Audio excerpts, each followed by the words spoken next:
اللہ تبارک و تعالی نے مسلمان کو خیر خواہ مزاج دے کے اس دنیا کے اندر تعلیمات ارشاد فرمائی ہے، اور یہ جو خیر خواہی کی تعلیمات ہیں اس کا ایک معنی ہمدردی بھی لیا جا سکتا ہے، اور کسی شخص کے بارے میں اپنے آپ کو نرم کرنا بھی لیا جا سکتا ہے۔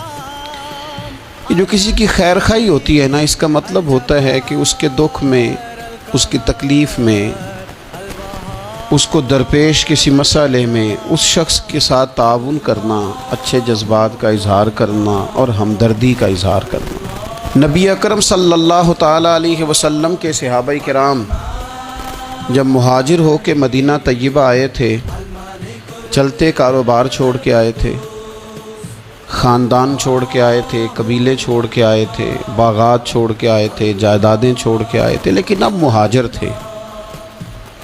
تشالہ پردیسی کوئی بھی نہ تھی وے، ککھ جنا تو پارے۔ ظاہر ہے اپنا گھر بار چھوڑا تھا، مسائل اور طرح کے تھے، لیکن یہاں جب وہ مدینہ طیبہ میں آئے نا، تو پھر اہل مدینہ نے نا صرف دروازے نہیں کھولے، دل بھی کھول دیے۔ انہوں نے اپنی آنکھیں بچھا دیں، انہوں نے اس طرح سے استقبال کیا کہ وہ انہیں اپنا دیس سے کہیں بڑھ کر یہ والا دیس اپنا دیس محسوس ہونے لگ گیا۔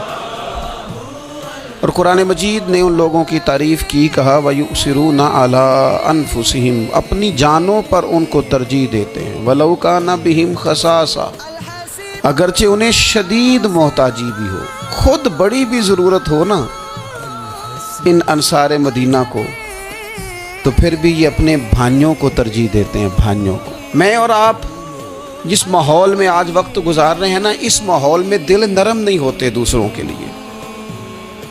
ایک تو کام وہ ہے جو میری پہنچ میں نہیں، میں نہیں کر سکتا، لیکن ایک کام وہ ہے جو میں کر سکتا ہوں، لیکن میں کہتا ہوں میں کیوں سردردی لوں جی فلانے کی، مجھے کیا مصیبت بنی ہوئی ہے میں اپنے تعلقات کو خراب کروں؟ میں کوئی ذاتی کام ہوگا تو میں سفارش کروں گا، میں اس بندے کی خاطر سفارش کروں؟ یہ طبیعتوں کی سختی ہے، یہ مزاج کی گھٹن ہے۔ میں محسوس کرتا ہوں آج کچھ لوگ یہ دعویٰ کرتے ہیں اللہ نے بڑی عزت دی ہے، بڑی بات ہے جی، فلاں دفتر میں گیا تھا تو وہ آدمی مجھے جاننے والا مل گیا تو اس نے فٹافٹ میرا کام کر دیا۔ تو وہ جس بندے نے آپ کا کام کیا ہے نا، اس نے اپنی ذمہ داری نہیں نبھائی، اس نے تعلق نبھایا ہے۔ اگر وہ ذمہ داری نبھاتا تو جس کرسی پہ بیٹھا تھا اس کرسی پہ جو بندہ بھی کام کرانے آتا وہ سب کا کرتا، اس کی ڈیوٹی تھی نا وہ کام کرنا۔ آپ بڑے خوش ہو رہے ہیں کہ بڑا با اخلاق ہے، اس نے میرا تعلق تھا تو فٹافٹ وہ بھائی اس نے تعلق نبھایا ہے، ذمہ داری کا احساس، ذمہ داری تو سب کا کام کرنا تھی نا اس کی، تو یہ اس کے با اخلاق ہونے کی علامت نہیں ہے۔ علامت تو یہ تھی کہ وہ اپنی ذمہ داری پورے طور پہ سر انجام دیتا۔ تو مسلمانوں کے لیے اپنے دل میں نرمی پیدا کی جائے، اگر کسی بندے کا کوئی جائز کام ہماری تھوڑی سی کوشش کی وجہ سے ہو سکتا ہے تو پھر اتنی خود غرضی نہ دکھائی جائے، ورنہ روحانی طور پر طبیعتیں تلخ ہو جائیں گی، گھٹن پیدا ہوگی، دل بندے کا بند ہونے لگے گا۔ اگر وہ کشادگی پیدا کرے نا کہ یار اگر میری وجہ سے ہو سکتا ہے تو میں جلدی کیوں نہ کروں۔ آپ یقین کریں جائز کام لوگوں کے بالکل 100% جائز۔ خامند کا انتقال ہو گیا، بچے چھوٹے ہیں، سرکاری ملازم تھا، پینشن بچوں کے نام ٹرانسفر ہونی ہے، بیوی عدت میں ہے، ایک 100% جائز کام ہے، بچوں کو ضرورت ہے، لیکن میں نے دیکھا ہے بیچارے تھک گئے دفتروں کے چکر لگا لگا۔ سب کو سمجھ آ رہی ہے کہ یہ کوئی ایسا کام نہیں ہے، بالکل 100% جائز کام ہے، اور جو لوگ اس میں پورا حصہ لے سکتے ہیں، تعاون کر سکتے ہیں، وہ تھوڑا سا آگے بڑھ سکتے ہیں، نہیں بڑھتے، کام ہی نہیں کرتے سرے سے۔ مسلمانوں کے لیے خیر خواہی کے جذبات ہی پیدا نہیں ہوتے، کسی کو صحیح رستہ دکھانا، صحیح سمت رہنمائی کرنا، چلو یہی بتا دینا کہ فلاں جگہ تو چلا جا، تیرا کام اس جگہ سے ہو جائے، صحیح طور پر اسے صحیح طرف گائیڈ کر دینا، اتنی بھی تکلیف گوارا نہیں کرتے۔ تو پھر اسلام تو خیر خواہی کا نام ہے، اسلام تو بھائی چارے کا نام ہے۔ میرے نبی پاک علیہ السلام سے جب حضرت تمیم داری نے پوچھا تھا دین کیا ہے، تو حضور نے فرمایا تھا دین خیر خواہی کا نام ہے۔ تو یہ مت سمجھ کہ صرف تجھ سے تیری نماز کے بارے میں ہی سوال ہوگا، یا تیرے آداب شریعت جو تو نے اوڑھ رکھے ہیں انہی کے بارے میں ظاہراً سوال ہوگا۔ یہ بھی تو تیری ذمہ داری ہے کہ اگر تو کسی کی ڈیوٹی کر سکتا ہے، کسی کا کوئی کام تیرے سے ہو سکتا ہے، لوگ توجہ ہی نہیں کرتے۔ اور بالکل جائز کام میں بھی نبی پاک صلی اللہ تعالیٰ علیہ وسلم نے فرمایا جو بندہ بیواؤں کے اور یتیموں کے کام کے لیے دوڑ دھوپ کرتا ہے، یہ ترغیب و ترہیب میں حدیث موجود ہے، اس کے الفاظ کی چاشنی اور پھر ان سے پھوٹتی جو ضیاء ہے وہ ذرا دیکھیے گا۔ یہاں یہ نہیں فرمایا کہ وہ محتاجوں غریبوں کو دیتا ہے، فرمایا جو ان کے لیے دوڑ دھوپ کرتا ہے، بیواؤں کے لیے، مساکین کے لیے، یتیموں کے لیے، مسکینوں کے لیے دوڑ دھوپ کرتا ہے، وہ اسی طرح ہے جس طرح کوئی اللہ کے راستے میں جہاد کر رہا ہے۔ کیا معنی ہے اس کا؟ شارحین حدیث فرماتے ہیں، علماء کہتے ہیں اس کا مطلب یہ ہے، اسے پتہ چل گیا نا فلانا غریب ہے، تو اس نے کسی امیر سے کہا ہے کہ یار وہ بندہ ذرا غریب ہے، ماڑا ہے۔ کئی دفعہ ڈائریکٹ کوئی آ کے مطالبہ کرے، طلب کرے تو وہ درد نہیں پیدا ہوتا، کوئی سفارش کر دے کہ یار تو ذرا اس کے ساتھ تعاون کر دے، تو بندے کی طبیعت کے اندر نرمی پیدا ہو جاتی ہے اور وہ زیادہ توجہ کے ساتھ وہ کام کر دیتا ہے۔ یعنی اگر تو تھوڑی سی ان لوگوں کی سفارش کر دے، کسی کو ان کی طرف مائل کر دے، تو رب تجھے اسی طرح اجر دے گا جس طرح تلوار لے کے میدان میں نکلنے والے مجاہد کو اجر عطا فرماتا۔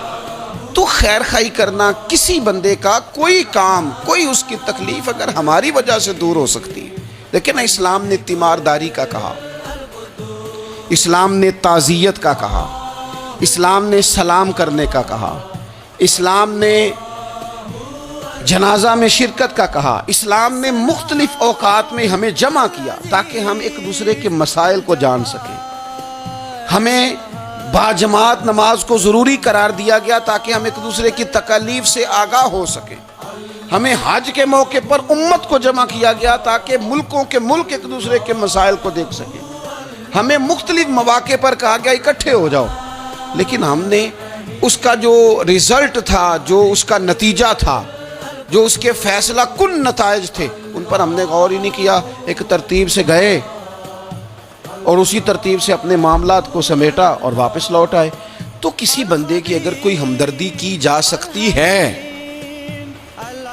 جس شخص کا مال ابو جہل نے دبا لیا تھا، میرے رسول پاک علیہ السلام خود چل کے ساتھ نہیں گئے تھے، اور وہ شخص کہتا ہے کہ میں نے خود نبی پاک علیہ السلام کا انداز دیکھا کہ حضور کی جھکی ہوئی نظریں اٹھی، غضب سے ان کے خدا بچائے کہ نور باری جلال میں اس کے پیسے دیتا ہے کہ نہیں دیتا، قریب کے پیسے دبا لیے۔ یہ بھی دین ہے، یہ بھی اسلام ہے، یہ بھی حضور سید عالم علیہ السلام کے پڑھائے ہوئے اسباق ہیں۔ اگرچہ یہ تقسیم کار ہے کہ جن کے پاس قوت نافذہ ہے وہ اس کا نفاذ کریں گے، لیکن اگر کسی عام آدمی کے اٹھنے سے بھی کسی کا بھلا ہو سکے تو پھر اسے پیچھے نہیں رہنا چاہیے۔ وہ کسی نے کہا تھا کہ یہی ہے ذوق عبادت کی انتہا ساغر۔ اگر تم ذوق عبادت کا اینڈ تک اس کو دیکھنا چاہو نا، اینڈ تک، تو کہتے ہیں مجھ سے پوچھو کہ وہ اس کی انتہا کیا ہے۔ یہی ہے ذوق عبادت کی انتہا ساغر کہ غم حیات کے ماروں کا احترام کرو۔ ان لوگوں کا احترام کرو، یہ جو لوگ تھک گئے ہیں، تکلیف میں آ گئے ہیں۔ تم تھوڑی سی نا، ہمارے گھروں میں ہمارے ارد گرد بہت سارے لوگ ہوتے ہیں جن کو ہم ایک دوسرے کے خلاف کرنے میں سونا کردار ادا کرتے ہیں، ودیا، لیکن قریب کرنے میں کردار ادا، آپ یقین کریں 2 جملے کہنے سے 2 دل مل جاتے ہیں، بھائیوں میں پیار آ جاتا ہے، محبتیں فروغ پاتی ہیں، قربتیں ہوتی ہیں۔ لیکن یہ کام مشکل بڑا ہے، ہمیں آتا نہیں۔ ہم وہ والا کام کرتے ہیں جس سے نہ کوئی بڑا اچھا بھلا چل رہا ہوتا ہے سیدھے رستے پہ، لیکن ہم کوئی ایسی بات پھینکتے ہیں کہ جس سے وہ بیچارہ ٹوٹ کے بکھر جاتا ہے۔ تو اگر خیر خواہی کی جا سکتی ہے اپنے وسائل میں رہ کر، آپ کسی بندے کے ساتھ کوئی تعاون کر سکتے ہیں۔ حضرت عبداللہ ابن عباس رضی اللہ تعالیٰ عنہ بھی اعتکاف بیٹھے تھے۔ ایک شخص مسجد میں آ گیا اور کونے میں نہ پریشان ہو کے بیٹھ گیا۔ پتہ تو ہمیں چل جاتا ہے نا کہ آج کل کون کس ٹینشن میں ہے، جو ہمارے قریبی ہوتے ہیں ہمیں خبر تو ہو جاتی ہے۔ تو اس بندے کا بیٹھنا، اس کے تیور، اس کا لہجہ دیکھ کے سیدنا عبداللہ ابن عباس رضی اللہ تعالیٰ عنہ سمجھ گئے کہ کسی وجہ سے شدید ذہنی دباؤ کا شکار ہے۔ اٹھ کے قریب گئے، میاں کیا بات ہے، پریشان ہو؟ تو تڑپ گیا، بے اختیار آنسو بہہ گئے، کہنے لگا مقروض ہوں اور قرض کے بوجھ نے گردن جھکا کے رکھ دی، سخت اذیت میں ہوں، اور جس کے پیسے دینے ہیں وہ سختی کرتا ہے۔ میرا وعدہ پھر قریب آ گیا ہے، لیکن میرے پاس کوئی ایسی صورت نہیں کہ میں اپنا قرض ادا کر سکوں۔ حضرت عبداللہ ابن عباس فرمانے لگے میں سفارش کروں تو کوئی فرق پڑے گا؟ میں تیرے ساتھ چلوں تو وہ کوئی نرم پڑے گا؟ اس نے کہا جی بالکل پڑے گا۔ حضرت عبداللہ ابن عباس رضی اللہ تعالیٰ عنہ، میں نے شروع میں بتایا آپ کو اعتکاف بیٹھے ہوئے تھے۔ حضرت عبداللہ ابن عباس اٹھے، مسجد نبوی شریف سے باہر پیر رکھا، جوتے پہننے لگے تو ایک شخص نے کہا حضور آپ تو اعتکاف میں کدھر جا رہے ہیں؟ تو حضرت عبداللہ ابن عباس فرمانے لگے مجھے یاد ہے میں اعتکاف میں ہوں۔ اور پھر حضور کی قبر انور کی طرف اپنا چہرہ پھیر کے کہنے لگے زیادہ دیر نہیں ہوئی، اللہ تعالیٰ کی عزت کی قسم زیادہ دیر نہیں ہوئی، میں نے اس مزار میں لیٹے ہوئے محبوب سے سنا ہے کہ جو اپنے کسی بھائی کی مشکل میں اس کی ایک مشکل دور کر دے گا اللہ 10 اعتکاف سے زیادہ ثواب عطا فرمائے۔ یہی ہے ذوق عبادت کی انتہا ساگر کہ غم حیات کے ماروں کا احترام کرو۔ کسی کا کوئی بھلا اگر ہم سے ممکن ہے پھر اسے لیٹ نہ کیا جائے، پھر اس پر دیر نہ کی جائے۔